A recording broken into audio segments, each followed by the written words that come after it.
कोणाचा फोन आला रे बाबा? बोल ना मित्रा.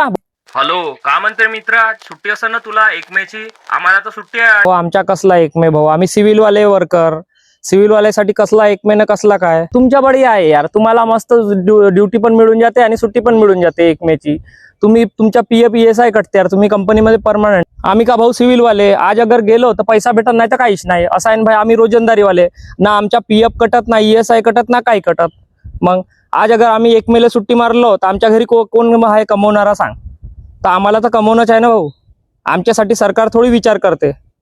तुम्ही कसं आहे, तुम्ही कंपनीचे परमनंट आहात, तुम्हाला पीएफ वगैरे सगळं मिळते, 1 मे ची सुट्टी मिळते आणि तुम्हाला ड्युटी पण मिळते, 1 मे ची पगार मिळते. आम्हाला असं काहीच नाही मित्रा. आमच्याकडे कोणाच्या लक्ष नाही मित्रा.